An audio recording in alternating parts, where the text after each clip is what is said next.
Olá pessoal, boa tarde. Então vamos começar um novo capítulo do meu livro de teoria dos grafos, tá? Então estamos começando o capítulo 4 e nesse capítulo 4 nós vamos ver alguns conceitos relacionados ao que eu chamei de relacionamento vértice-aresta, relacionamento VA. Existem vários tipos de relacionamento que envolvem vértices e arestas, tá? Estão associados tanto a dígrafos quanto a grafos. Por exemplo, vamos ver conceitos aqui relacionados a cliques, conjuntos independentes, emparelhamentos, entre outros, tá? O primeiro relacionamento VA que nós vamos ver vai ser de clique. Esse é um conceito muito importante, pessoal, e existem vários problemas teóricos que estão associados a esses cliques, tá? Então, quando a gente quer, por exemplo, tentar encontrar dentro de um grafo ou verificar dentro de um grafo se ele possui uma estrutura, tá? Dentro de um grafo, por exemplo, grande, se ele possui uma estrutura onde todos os vértices são adjacentes entre si, tá? Essas estruturas elas poderiam ter vários significados. Se eu estou trabalhando na área de robótica, eu poderia imaginar que essas estruturas elas poderiam corresponder por exemplo, pequenos submapas dentro de um mapa maior, onde qualquer ponto é facilmente atingível, tá, a partir dos demais. Ou eu poderia imaginar, por exemplo, em um sistema com muitos robôs,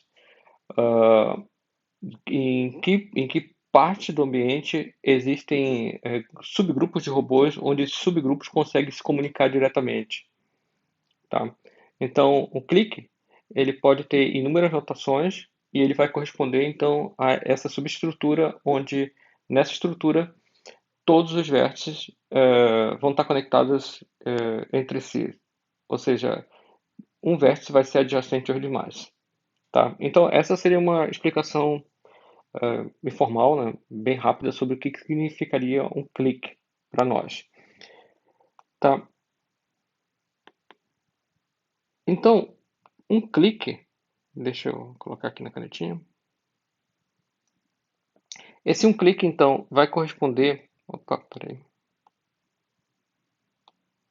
Esse clique, ele primeiro vai ser um subgrafo que vai ser completo, tá certo?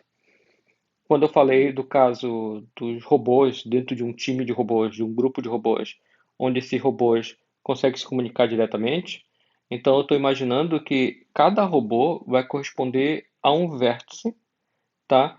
E esse se comunicar diretamente vai corresponder então a uma aresta. Então, se eu tenho dois vértices, ou seja, se eu tenho dois robôs e existe uma aresta entre eles, significa que esses dois robôs conseguem se comunicar diretamente. Então, um consegue enviar a mensagem para o outro. Nesse caso em particular do clique, eu tô pensando em uma estrutura que não é formada apenas por dois robôs, tá? Pode ser que ela seja formada apenas por dois robôs, dependendo do tipo de configuração do ambiente, dependendo da situação corrente do ambiente, é claro, né? Mas eu estou imaginando se eu consigo encontrar uma estrutura com mais de dois robôs, tá? Onde nessa estrutura esses vértices conseguem enviar e receber mensagens diretamente. Então, vamos imaginar assim, um grupo com cinco robôs e o robô A consegue enviar uma mensagem para o robô B, ou para o robô C, ou para o robô D, ou para o robô E, e vice-versa, tá? Isso ocorre com todos os vértices, ou seja, ocorre com todos os robôs. Nota que nem todo agrupamento de robôs vai corresponder a um clique. Eu poderia ter, por exemplo, 20 robôs, tá, distribuídos em um prédio. E aí, devido às paredes tá, presentes nesse prédio, devido aos objetos presentes nesse prédio, o sinal, por exemplo, um sinal de Wi-Fi, não me permitiria, por exemplo, que um robô no primeiro andar se comunicasse com um robô no quinto andar, por exemplo, tá? Mas eu conseguiria ter uma comunicação entre eles através de um robô intermediário que tivesse, por exemplo, no terceiro andar. Então, o fato do robô no primeiro andar não se comunicar com o robô no quinto andar significa que os dois eles não são adjacentes nessa nossa ideia de clique, tá ok? Então, eu poderia, por exemplo, ter robôs distribuídos em um prédio de 5 andares, onde nesse prédio de 5 andares eu tenho grupamentos de robôs que conseguem se comunicar diretamente. Por exemplo, todos os robôs que estão no terceiro andar, como nesse terceiro andar não possui paredes, então eles conseguem se comunicar diretamente. Alguns robôs que estão mais nas extremidades do terceiro andar conseguem se comunicar com os robôs do primeiro andar e do quinto andar, tá? Então, essa comunicação para nós vai ser modelada através dessas arestas. Tudo bem? E aí, óbvio, né, existem vários outros exemplos, vários outros tipos de problemas onde essa noção de subgrafo, que é completo, se encaixa muito bem. Mas vamos então começar sobre o que é um clique, né? Como eu comentei com vocês, é um subgrafo completo. Um ponto, pessoal, que é muito importante para nós é que esse clique, tá, embora a definição dele seja subgrafo completo, a gente sempre busca subgrafos completos que sejam maximais, ou seja, subgrafos completos que não estejam dentro de outros subgrafos completos, tá? Isso para nós é fundamental, porque se nós não tivermos essa ideia de que o clique ele tem que ser maximal, você vai observar que um grafo vai possuir muitos cliques, e não é isso que a gente busca. Olha só um exemplo para vocês. Vamos imaginar, por exemplo, esse gráfico que eu estou desenhando, tá? Ok? Por exemplo, quantos cliques então teria esse grafo se nós levássemos em consideração, tá? Que eu vou colocar mais uma aresta aqui, tá? Só para complicar um pouquinho mais, tá bom?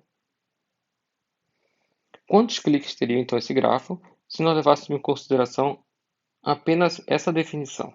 Um clique em um grafo é um subgrafo completo. Pessoal, nós teríamos inúmeros cliques, porque uma aresta, em particular, ela é um subgrafo completo, uma única aresta. Um subgrafo tá composto por dois vértices e onde esses dois vértices são adjacentes entre si. Pronto, é um subgrafo completo. Perfeito? Então, nesse caso aqui, nós teríamos inúmeros subgrafos completos, porque cada aresta seria um subgrafo completo. Tá? Por isso que nós temos que prestar atenção bastante na definição do clique. E se a gente der uma olhadinha em vários livros de grafos, nós vamos notar que vários autores definem clique como sendo um subgrafo completo. Para nós, essa definição não é suficiente, porque o que nós buscamos sempre, em todos os problemas de análise combinatória, de otimização combinatória, problemas envolvendo grafos, é sempre tentar encontrar qual é o maior clique, ou qual é o maior clique de um grafo, ou quantos cliques esse grafo possui.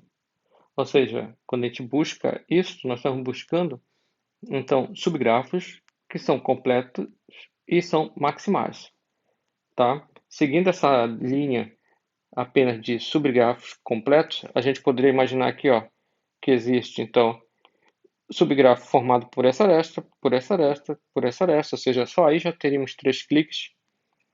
Teríamos, por exemplo, mais um clique formado por todos esses vértices e por todas essas arestas, ou seja, já teríamos aí 4 cliques. E vamos contando, né, se nós levarmos em consideração as outras arestas. Então, por isso que a gente não pensa em apenas subgrafos completos, mas a gente pensa em subgrafos completos que sejam maximais. Então, nesse caso aqui, como eu penso em subgrafos completos que sejam maximais, então aqui, nesse exemplo, nós imaginaríamos o seguinte, ó.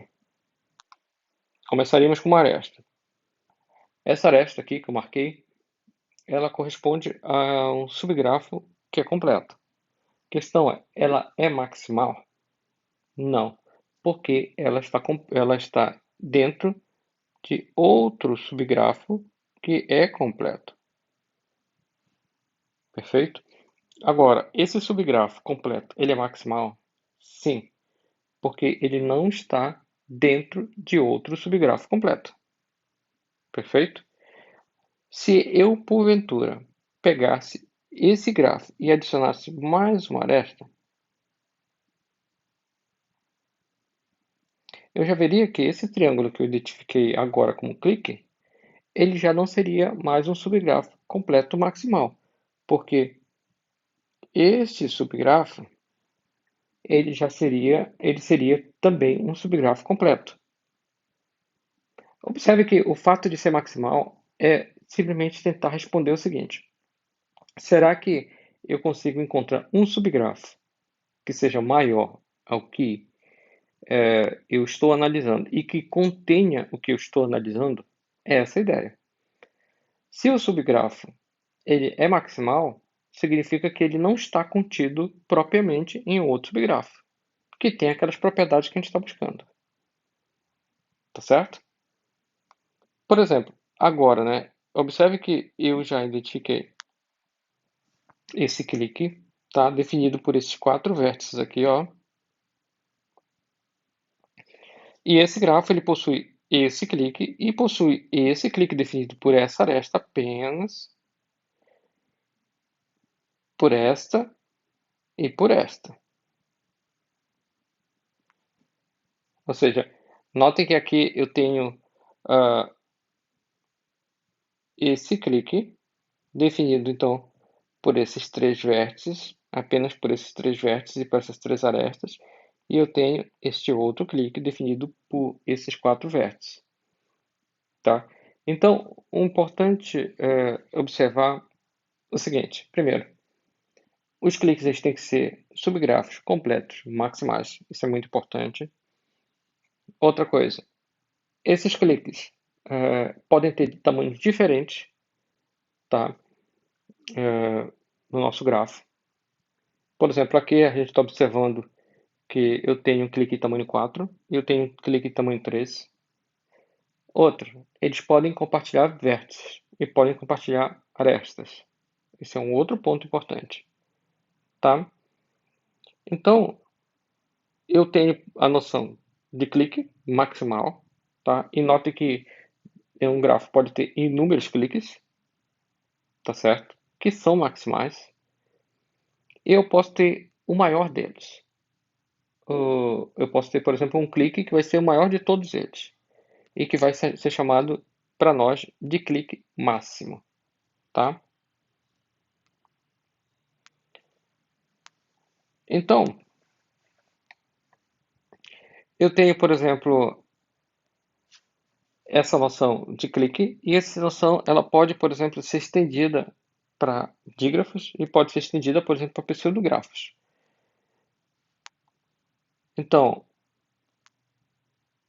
no caso de um pseudografo, nós vamos observar que um subgrafo é um clique, quando eu estou considerando pseudografo ou multigrafo, se e somente se ele for um clique no subgrafo subjacente ao pseudografo ou multigrafo.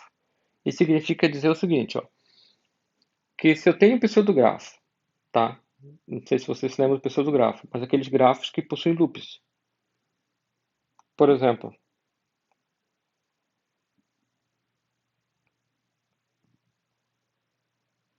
esse aqui, tá? O clique nesse pseudografo, ele vai ser analisado eliminando esses loops. Ou seja, eu vou olhar para esse grafo como se fosse um grafo simples. Se eu tivesse um multigrafo, ou seja, um grafo onde nesse grafo os vértices eles possuem múltiplas arestas, tá? Unindo. Então, nesse caso, o que eu vou fazer? Eu vou considerar o grafo subjacente a esse multigrafo, ou seja, eu vou então, opa, eliminar essas múltiplas arestas, tá? Deixando apenas uma, né? E nesse caso, eu vou olhar para esse grafo subjacente e vou analisar esse grafo subjacente se ele possui um clique ou não. É isso que eu vou fazer, tá certo? Então, se o subgrafo, tá, do grafo subjacente, ele for completo e for maximal, então ele é um clique para aquele multigrafo ou para aquele pseudografo que você esteja analisando. Se eu estou lidando com dígrafos, simples ou não, vamos considerar também a noção de cliques, tá? Porém, a ideia é o seguinte: primeiro, nesse dígrafo, tá? Eu vou ter que considerar um subdígrafo completo maximal. Ou seja, a ideia de maximalidade ela vai estar presente nesses conceitos, né? E nesse caso, se eu estou considerando um subdígrafo completo, significa que nesse subdígrafo, entre qualquer par de vértices, nós vamos ter que ter dois arcos, tá? Se eu tenho um par, por exemplo, AB, então eu vou ter um arco partindo de A e chegando a B, e um arco partindo de B chegando a A, tá certo? Então, eu vou ter, para esse dígrafo, para qualquer par de vértices, tá? O V, esses dois arcos, ok? Um ponto muito importante é que, como nós estamos lidando com grafos ou subgrafos completos, maximais, então eu tenho arestas entre pares de vértices, tá? E nesse caso, eu posso, por exemplo, representar esse clique apenas pelos seus vértices, porque eu sei que se eu tiver os vértices, eu sei que naturalmente existem arestas entre qualquer par de vértices.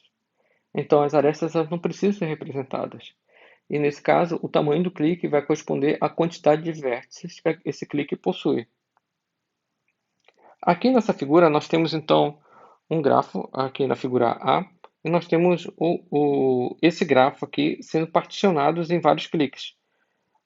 Observem que nesse caso aqui em particular, eu tenho, por exemplo, esta aresta que está inserida então no clique definido por esses vértices. Tá? Porque essa aresta, embora essa aresta marcada aqui, ela corresponda então a um subgrafo completo, esse subgrafo completo ele não é maximal, perfeito? Essa aresta aqui, ela está inserida nesse clique marcado, porém ela também está inserida nesse clique. Note que o subgrafo formado pelos vértices 2, 4, 6 e 3, tá? Ele vai corresponder a um subgrafo que é completo e ele é maximal. Note que eu não consigo pegar esse subgrafo completo, tá, e encontrá-lo em um outro subgrafo completo. Isso é bem interessante, esse subgrafo completo, porque observem que 2, 4 e 6 é um subgrafo completo, mas ele não é maximal, porque ele está inserido neste subgrafo completo. Perfeito? Diferente desse subgrafo formado pelos vértices 1, 2 e 3. Agora, olha só. O subgrafo formado pela aresta 1, 5, ele é um subgrafo completo. E ele é maximal. Porque ele não está inserido em outro subgrafo completo que está maior que esse subgrafo completo que o possua, né? Então, se eu tiver que particionar então, essas arestas em cliques, eu vou observar que eu vou ter um clique formado por essa aresta, um clique formado por essa aresta, um clique formado então por essa arestas e esses vértices e outro clique formado então por essas arestas e esses vértices, tá certo? Deixa eu apagar aqui para que a gente consiga enxergar muito melhor. Então, nesse caso, eu tenho um grafo e esse grafo possui 4 cliques, tá? Os 4 maximais e o clique máximo ele é formado pelos vértices 2, 3, 4 e 6. E esse clique aqui ele vai definir então o maior clique deste grafo, perfeito? No caso de um dígrafo, eu tenho uma situação muito parecida. Então, por exemplo, aqui, né? Observem que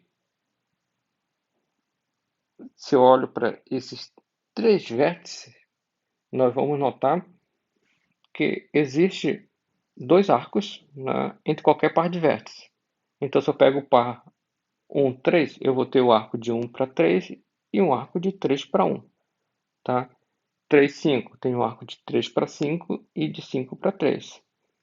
Então, nesse caso aqui, eu tenho um subdígrafo, tá? Que ele é completo e ele é maximal. Notem aqui que eu também tenho um subdígrafo completo. Porém, ele não é maximal porque ele está inserido neste outro subdígrafo que é completo e que é maximal. Um ponto interessante deste exemplo é que assim, ó, aqui nesse dígrafo eu possuo apenas dois cliques. Ó.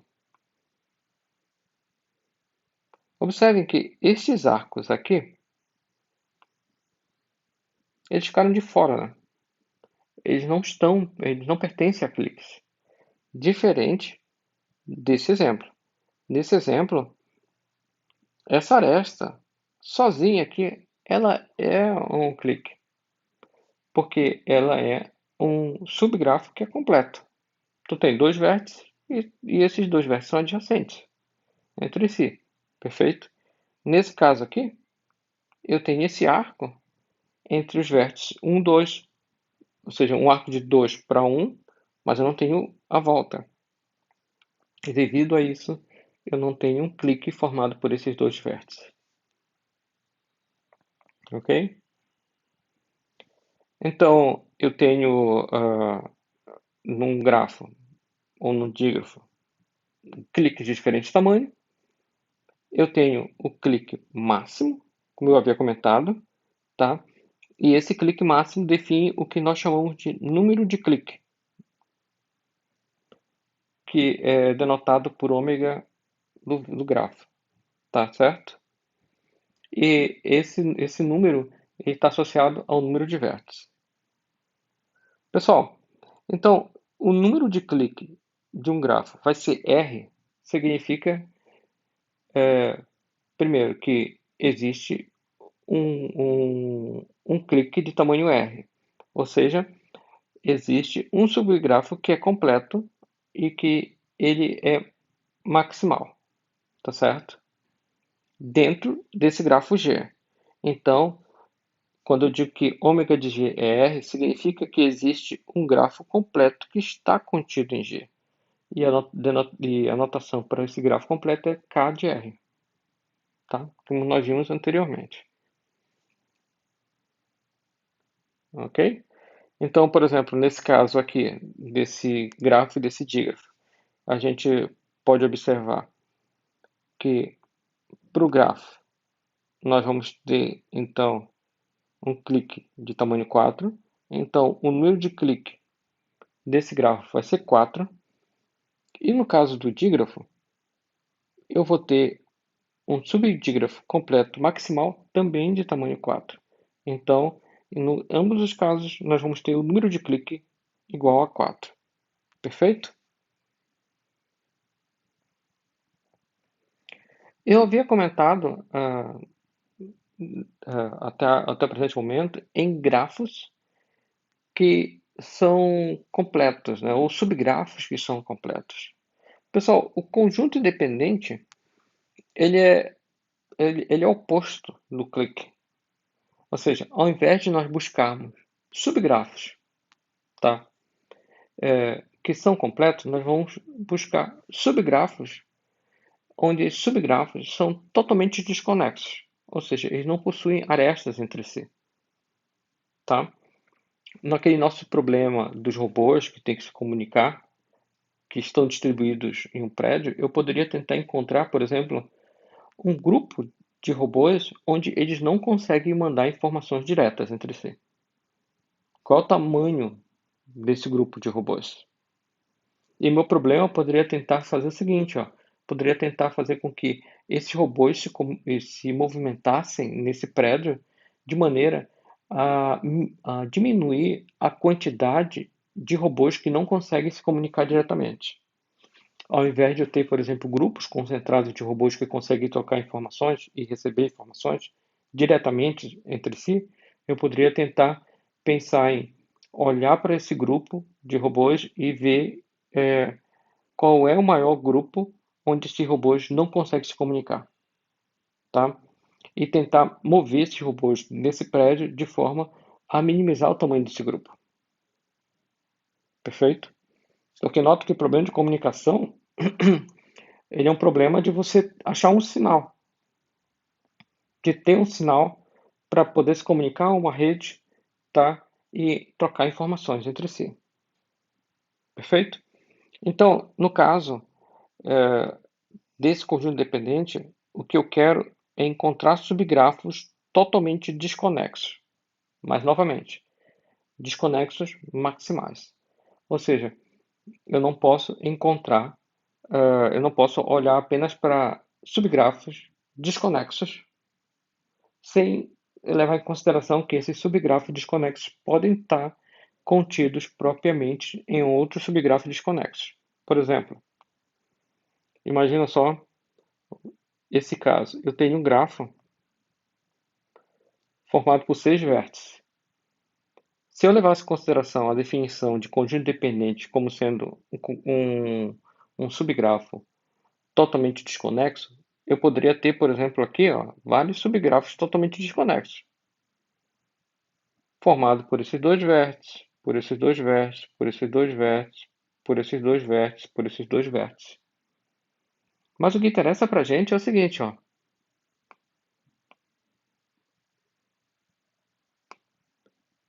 Esses dois vértices estão contidos propriamente em outro subgrafo totalmente desconexo?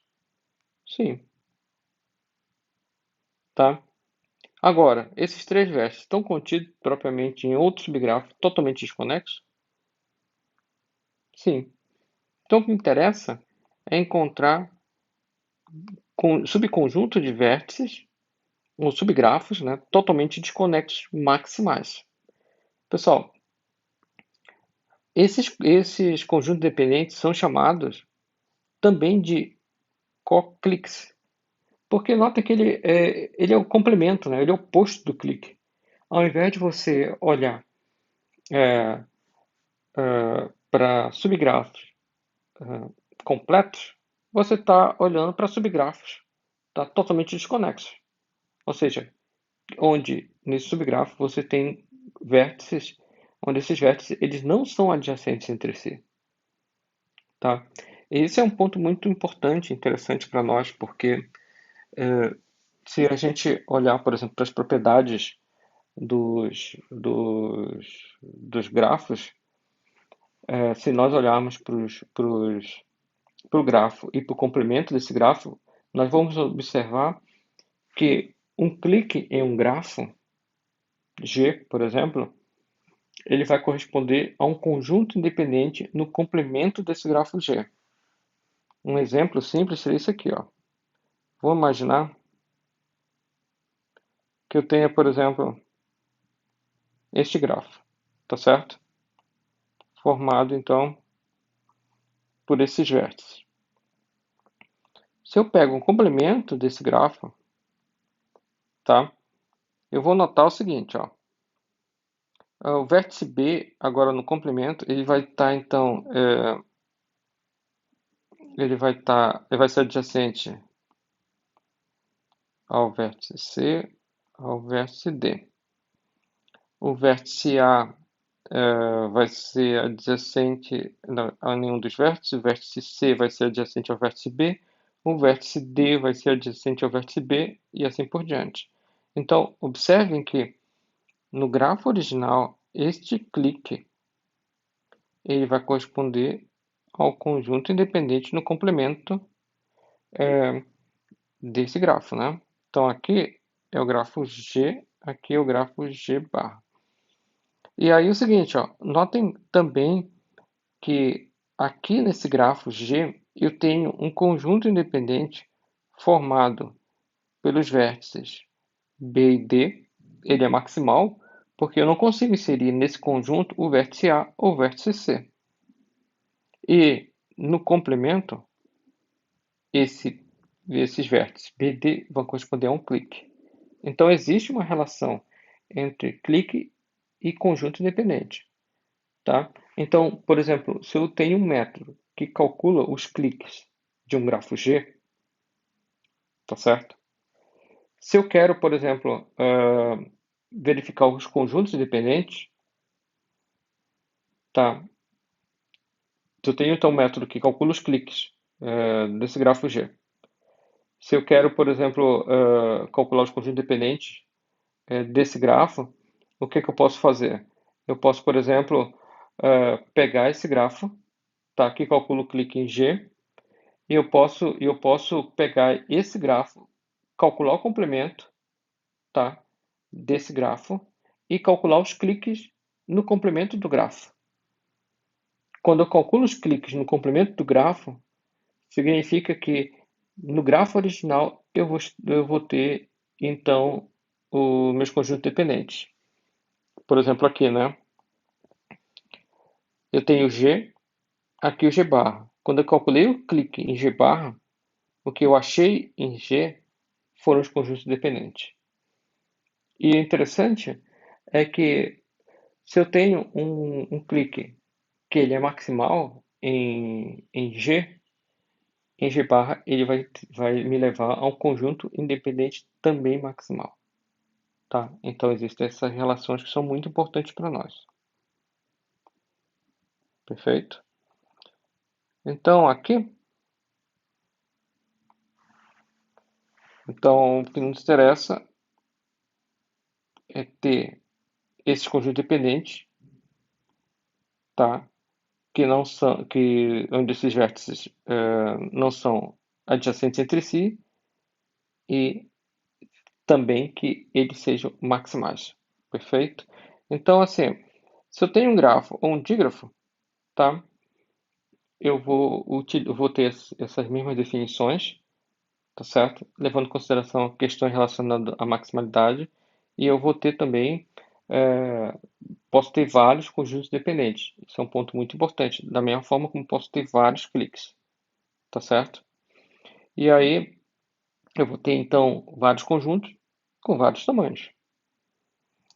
E o tamanho do maior conjunto que eu posso encontrar, ele vai me levar a, então ao que nós chamamos de número de independência, tá?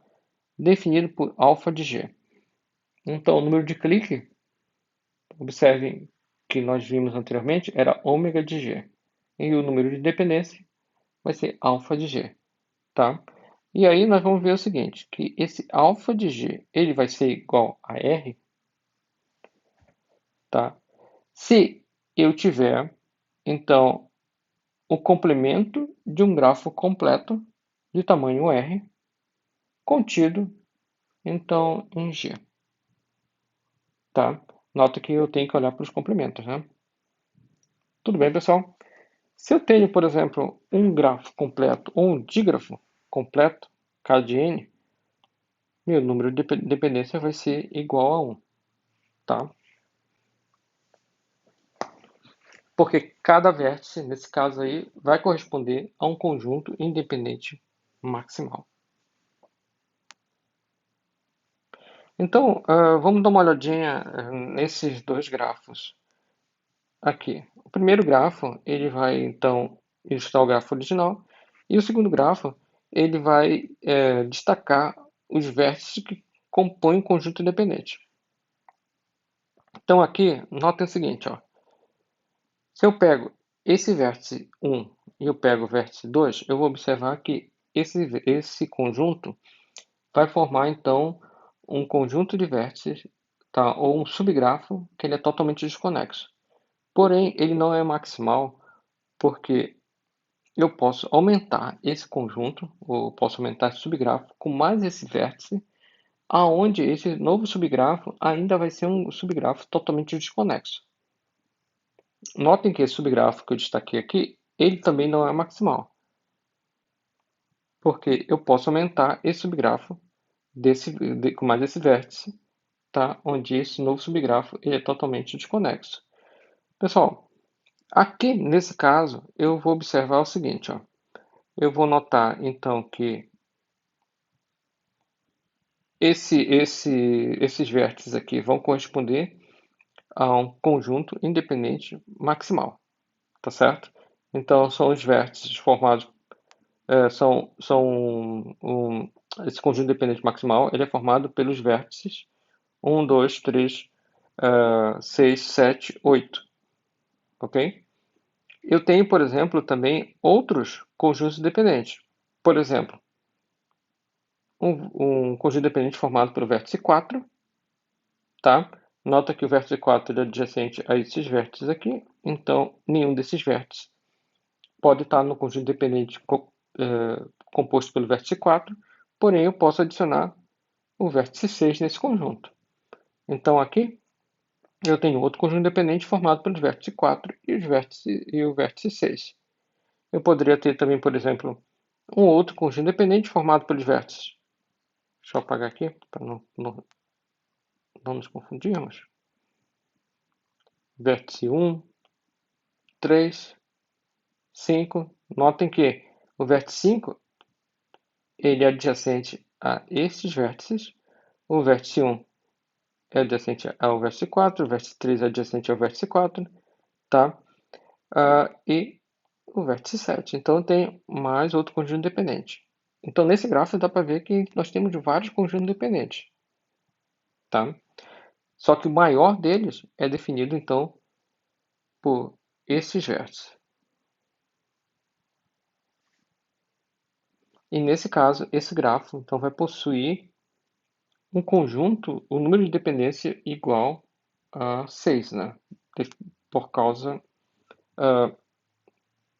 que nós temos então um subgrafo composto por 6 vértices, onde esses 6 vértices nos levam a um grafo totalmente desconexo, certo? Agora, olha só que interessante, né? Se eu pegasse esse grafo, tá? Vamos chamar esse grafo de grafo G, e calculasse um G barra. Esse conjunto dependente, o que ele seria nesse G barra? Ou seja, no complemento do grafo G.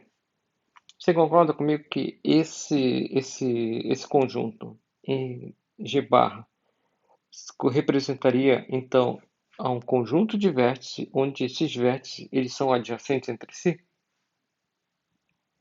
Então, nesse caso, em G barra, esses vértices nos levariam, então, a um clique, tá?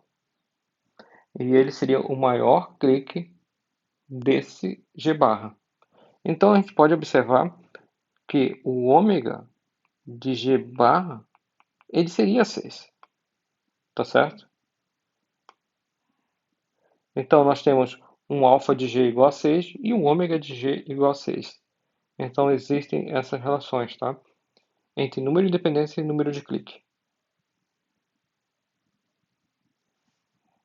Então, nós temos, como eu havia comentado com vocês, né, várias vezes por sinal, que um clique máximo em um grafo G é um subgrafo completo, que no complemento de G se torna um subgrafo totalmente desconexo, ou seja, um conjunto dependente maximal.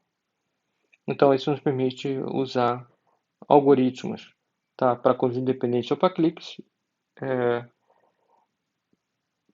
de forma similar, né? Ou olhando para o grafo original ou olhando para o grafo complemento, tá certo?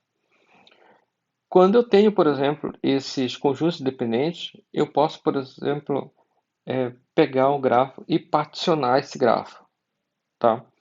Em vários conjuntos dependentes.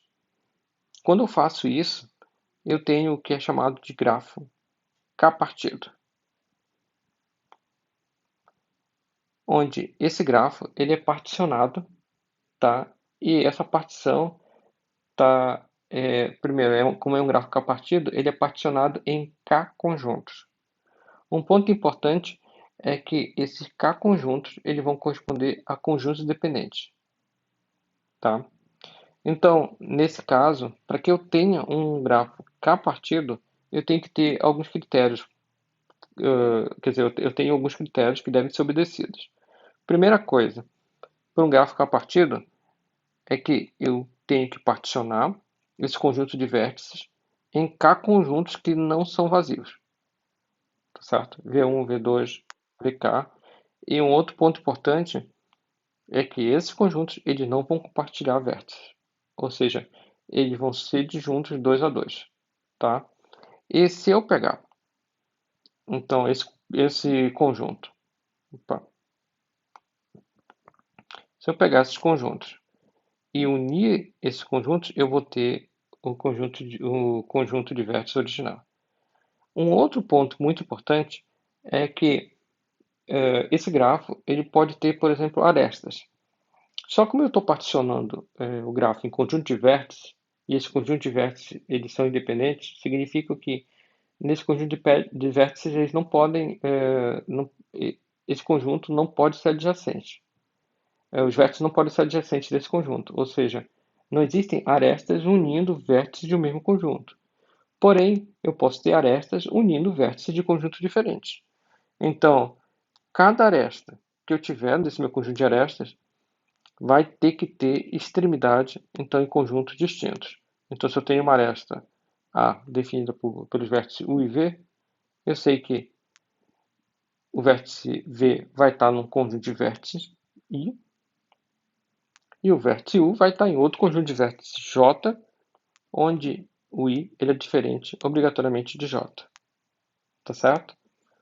Um outro ponto também muito importante é que o K ele vai ter que ser o menor possível, tá? Porque eu posso particionar esse grafo de diferentes maneiras. Mas a questão é, esse particionamento vai me gerar, então, um grafo particionado em quantos conjuntos? Qual é a menor quantidade de conjuntos? Tá? Então, esse K tem que ser o menor possível. Então, esses são os critérios que nos definem um grafo K-partido. Por exemplo, aqui, né? Eu tenho um grafo, tá? Que ele é particionado em alguns conjuntos de vértices.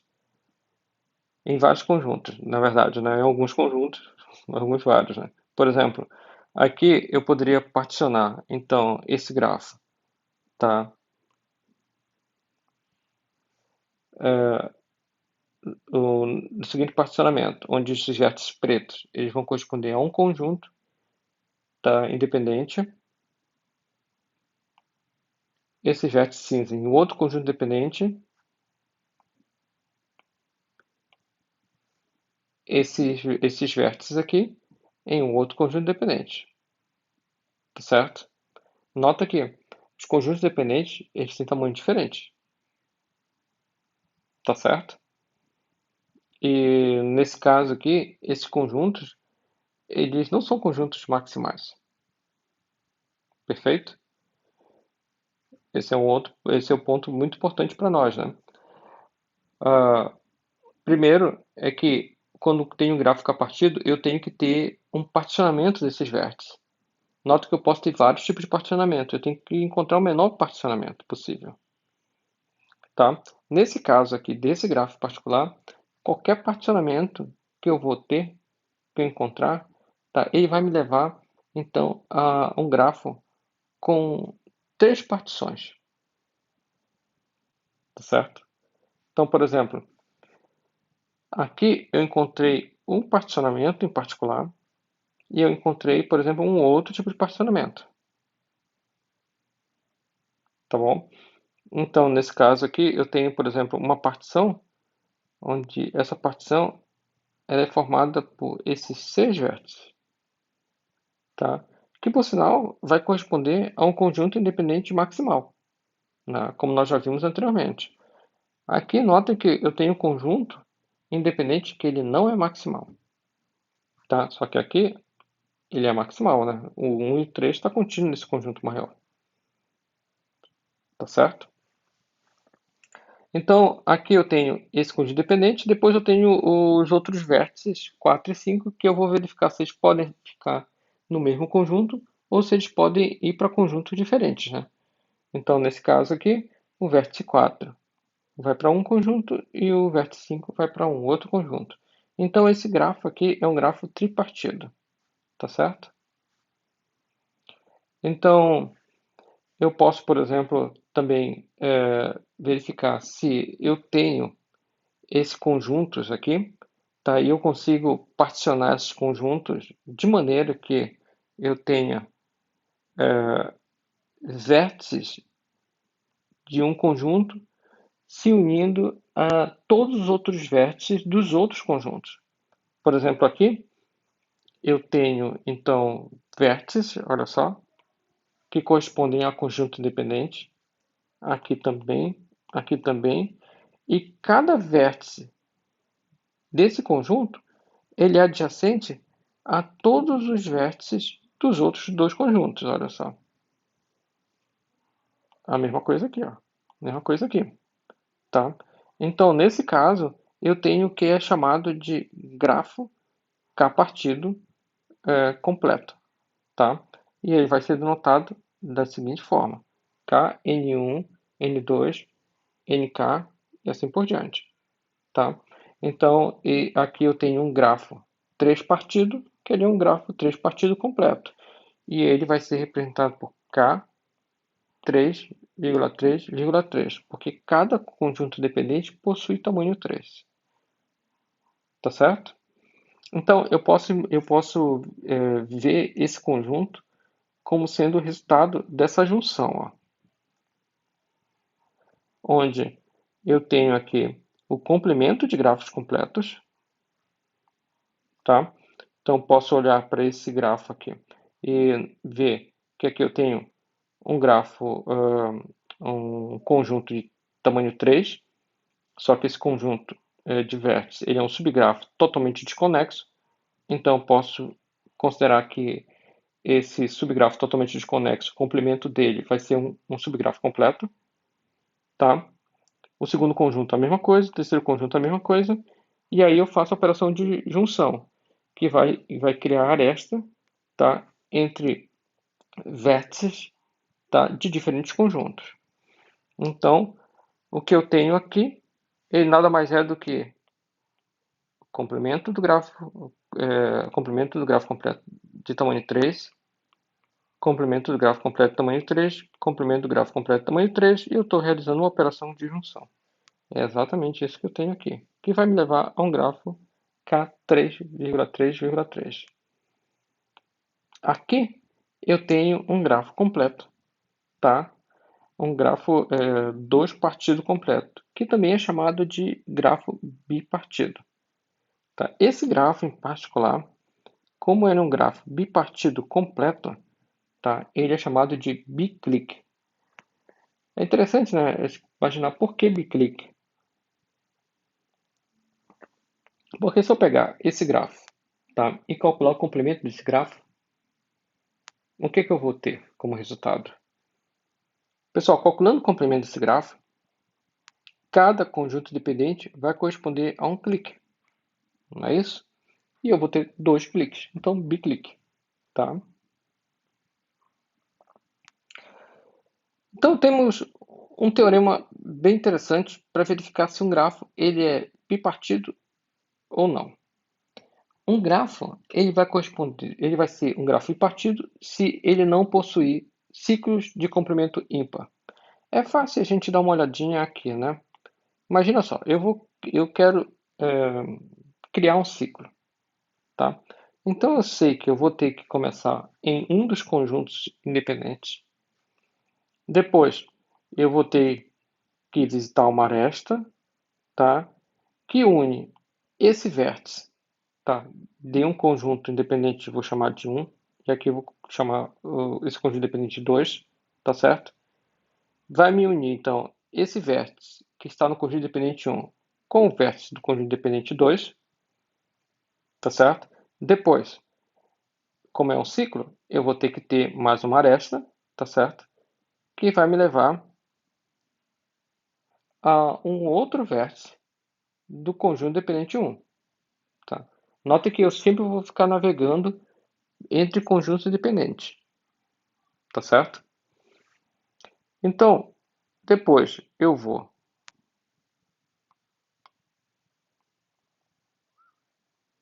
para um outro vértice do conjunto dependente 2 e volto para aquele meu vértice de partida. Se eu tivesse, tá, ciclos ímpares seria o seguinte, ó. Eu viria então para esse vértice do conjunto dependente 2, eu viria para um outro vértice do próprio conjunto dependente 2 e voltaria para o vértice de partida. Ou seja, nesse caso aqui, se ciclos de comprimento ímpar são permitidos, significa que eu vou ter arestas entre vértices de um dado conjunto independente, tá? E tendo essas arestas entre vértices de um dado conjunto independente, significa o seguinte, que eu não tenho um conjunto dependente, ok? Então, se ciclos de comprimento ímpar eles são permitidos, significa que eu não estou conseguindo particionar, tá, esse conjunto dependente de forma a ter apenas ciclos de comprimento par, que unem vértices de conjuntos dependentes diferentes.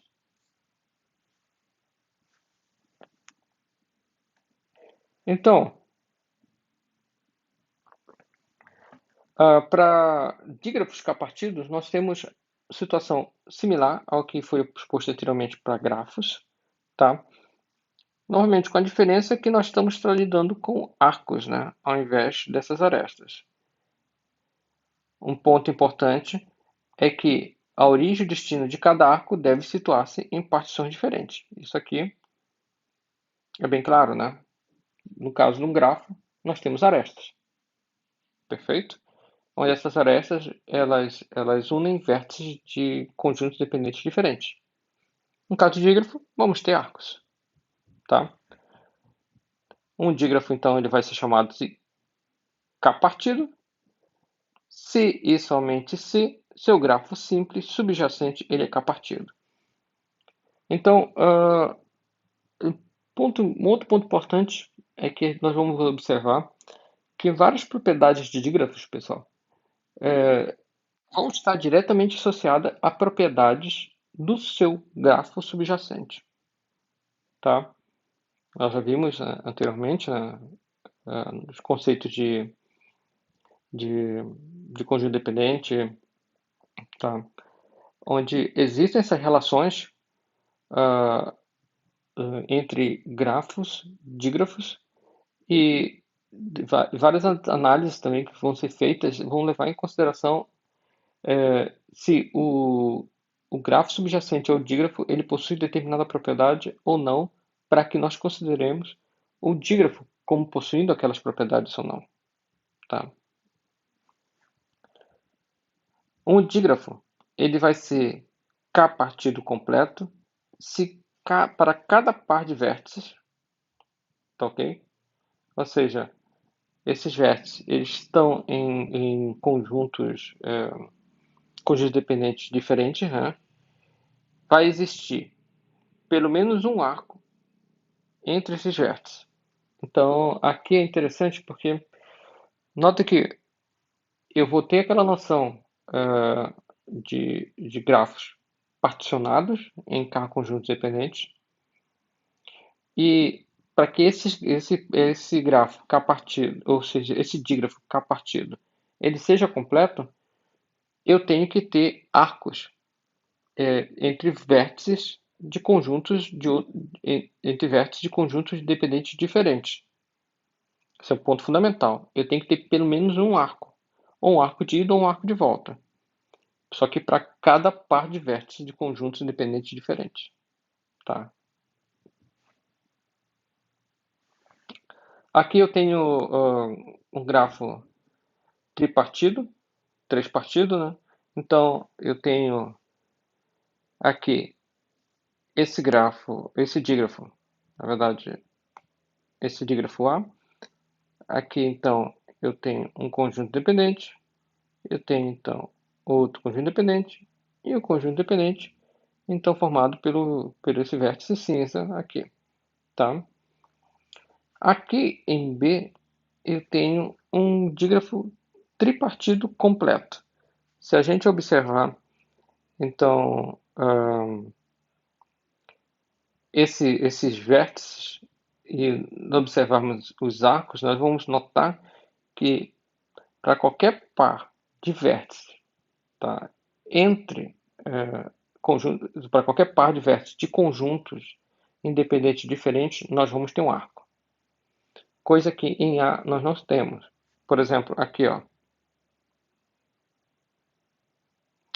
esses vértices. Não existe um arco entre eles.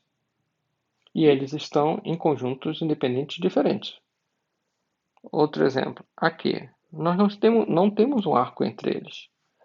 Observem que em B, esse grafo é um grafo três-partido, tá? Completo, e nós vamos notar que entre esses vértices nós vamos ter um arco, aqui também, aqui também, aqui também. Olhando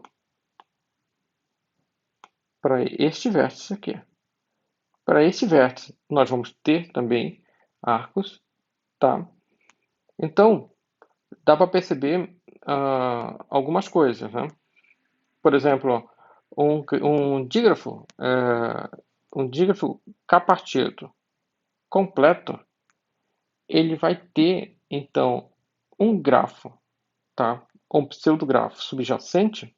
Vamos pensar num grafo subjacente, que também ele vai ser K-partido e vai ser completo, tá?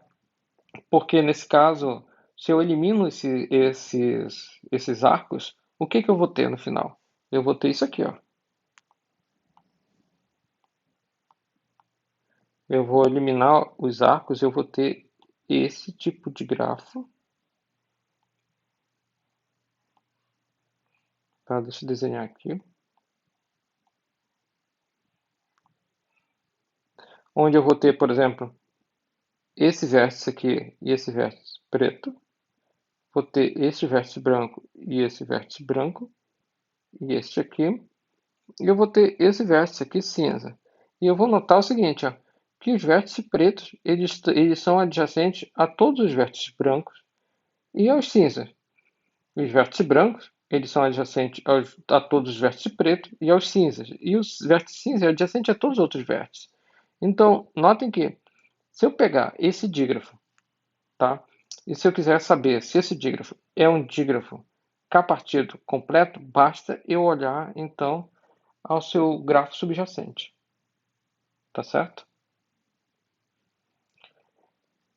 Um dígrafo, ele vai ser fortemente conexo. Um dígrafo fortemente conexo, ele é bipartido se e somente se ele não possui ciclos direcionados de comprimento ímpar, tá? Então, nesse caso,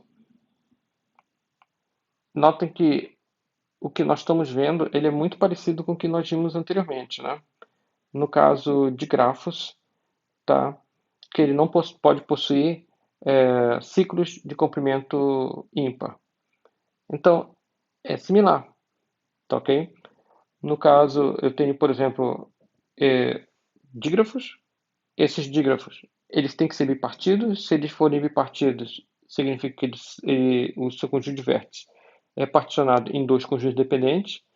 E a gente sabe que, por eles serem, por eles serem conjuntos dependentes, não pode existir arcos entre pares de vértices do mesmo conjunto dependente. Tá? Então, se não existem arcos entre pares de vértices do mesmo conjunto dependente, significa que não existem ciclos direcionados de comprimento ímpar. Tá? Então, se existirem ciclos direcionados de comprimento ímpar, significa que o dígrafo que eu estou analisando ele não é um dígrafo bipartido.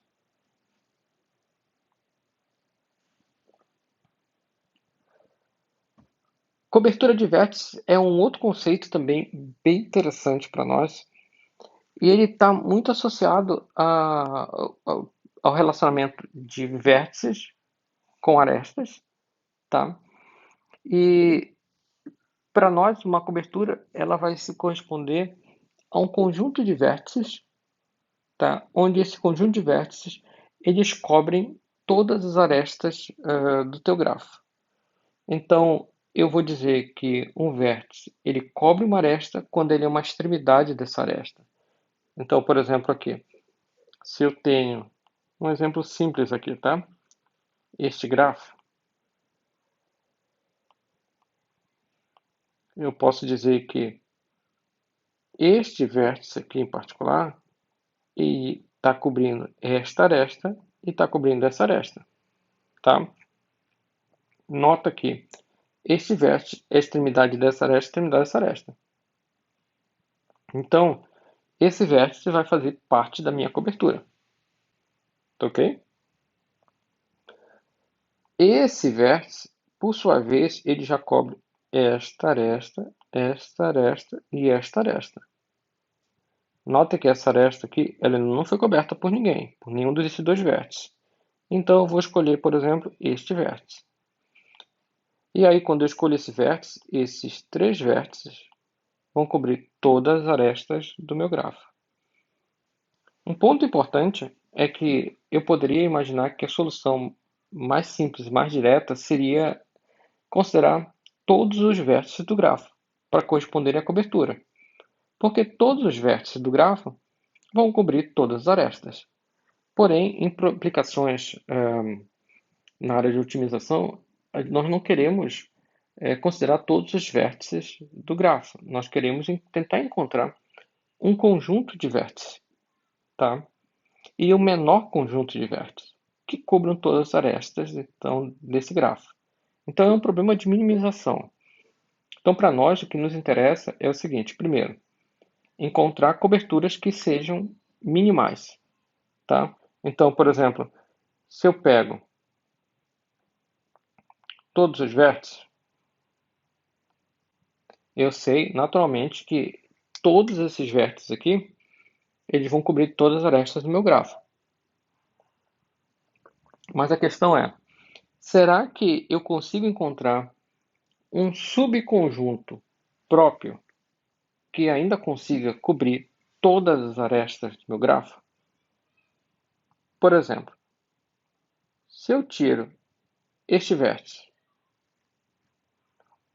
o subconjunto está formado pelos outros vértices, ainda vai conseguir cobrir todas as arestas do meu grafo. Perfeito? Então significa que aquele conjunto de vértices original ele já não é minimal. Notem que antigamente eu estava utilizando a palavra maximal, tá? Agora eu estou usando a palavra minimal. Então, nós podemos observar que o uso dessa expressão tá, inverte o significado, né, do que nós estamos procurando. Quando eu falo em cliques maximais, eu estou pensando em conjunto de vértices, tá certo? Que não estejam contidos propriamente em outros conjuntos de vértices, tá? Que nos levem a subgrafos conexos maximais. Nesse caso, eu aqui com cobertura de vértice, eu estou querendo a cobertura minimal. Então, a questão é, será que esse conjunto de vértices, tá, possui um outro conjunto de vértices que ainda obedeça os critérios que eu estou procurando? Então, essa é a diferença, né? Ele é subconjunto próprio. Aqui, no caso minimal, ele possui um subconjunto próprio. Então, é diferente. Agora, com esses quatro vértices. Será que esses quatro vértices possuem algum subconjunto próprio, tá? Que ainda consegue, consegue permitir cobrir todas as arestas do meu grafo? Pessoal, se eu, por exemplo, agora considerar esse conjunto de vértices aqui que está bem destacado, né, por esses vértices, eu ainda noto que esses vértices conseguem então cobrir todas as arestas desse grafo. Agora, se eu tentar remover um desses vértices, eu já vou observar que já não vai ser possível cobrir todas as arestas desse grafo. Então, aqui eu tenho uma cobertura de vértice minimal. Tá certo? Então, as aplicações podem ser inúmeras. Por exemplo, aqui eu poderia tentar observar assim, ó. Imagina só que cada uma dessas arestas pudesse ser um corredor, tá? Em, em um prédio, ou um pedaço de um corredor. E cada um dos vértices fosse, por exemplo, uma posição de uma lâmpada, tá? Que vai iluminar o corredor, tá? Que está vinculado então àquele vértice. Então, Quando eu seleciono um vértice, eu estou selecionando o vértice e as arestas, tá? Vão corresponder a corredores iluminados. Qual é a menor quantidade de lâmpadas que eu devo colocar, tá certo, nesse prédio, de forma que todos os corredores sejam iluminados? Então, o problema é de minimização. A solução mais direta seria colocar uma lâmpada em cada vértice. Porém, essa solução ela seria a solução que demandaria mais recursos. E eu quero uma solução mais barata.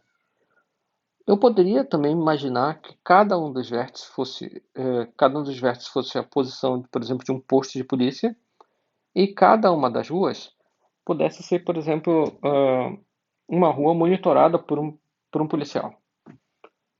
Qual seria a menor quantidade possível de policiais para monitorar todas as ruas do seu ponto de observação, né, que seria o ponto do vértice?